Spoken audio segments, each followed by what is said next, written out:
Arizona Cardinals. The Cardinals originally debuted in 1898 in Chicago as the Morgan Athletic Club, started by a house painter and plumber named Chris O'Brien, making them both the oldest team in the NFC West and the entire league, though not the oldest football team in North America. That honor belongs to the Toronto Argonauts. The team would change its name to the Racine Normals in 1899 due to playing at Normal Park on South Racine Avenue on the south side until changing to Racine Cardinals in 1901 due to the team reusing faded University of Chicago Maroons jerseys and calling the faded coloring Cardinal Red. That's how the legend says it anyways. They'd be the Racine Cardinals until disbanding in 1906 due to a lack of competition, as the Cardinals were an independent team at that time. However, a new Racine Cardinals picked up the slack in 1913 and claimed the team's history and colors in the process. Of course, when the Cards joined the NFL in 1920, the team was sporting maroon and gold. Navy blue would be added in 1932 and the red became brighter in 1935. The team would be like this throughout their tenure in Chicago, even after moving into Comiskey Park with the White Sox. Blue would be dropped in 1956 and the uniforms would start looking more familiar in 1958. By 1959, the writing was on the wall for the team as the Bears were more popular and the team even played 2 games in Minneapolis. In 1960, the team moved south to St. Louis to start fresh after poor attendance, poor play, losing money, and being overshadowed by another team in the city. Did I also mention that the NFL encouraged it so they'd be able to claim St. Louis before the up-and-coming American Football League could? Now, there were 2 teams in St. Louis called the Cardinals, and they played in the same stadiums too. Meanwhile, the team finally added a logo to the helmet in 1960, and that's where the uniform evolution started to come full swing. In 1988, the team moved to Arizona to become the Phoenix Cardinals due to Busch Stadium's age and the fact that it's warmer in Arizona than it is in Missouri. The team would later take up the state's name in 1994. The team's uniforms would get a modern redesign in 2005 from Reebok, which looked cool at the time,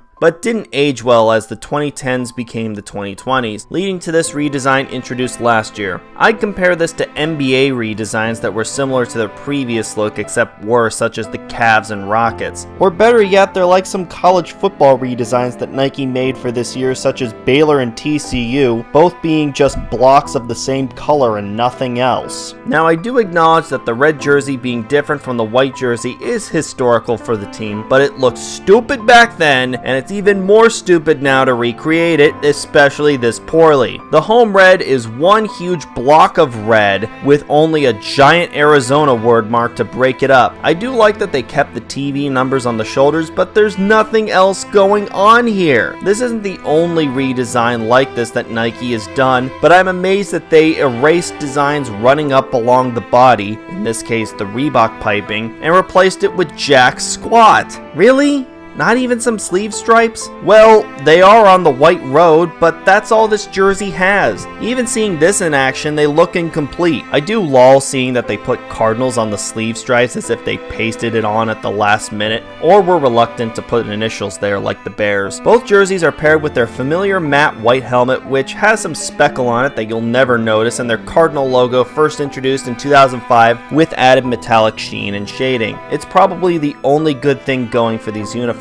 Their black alternate introduced alongside is based on the Color Rush version of the previous black jersey and paired with a black helmet, but is otherwise just a black version of the white jersey. I realize that the Cardinals have been due for a redesign in this decade, but this screams last minute. And you know the worst part? They only ever paired these 3 uniforms with matching pants, which amplifies the blandness. Why do they all have to be paired with the matching pants? Wearing different colored pants would at least break up the monotony, and with no second alternate like a certain throwback to even bump their rating up in the slightest, these uniforms are garbage. This is utter trash, and Nike should be ashamed of themselves as well as the Cardinals for looking at these and giving Nike the thumbs up. I know you haven't done much as a franchise, but you didn't have to literally put nothing on your jerseys. Thank God things are looking up tomorrow when we check out the San Francisco 49ers.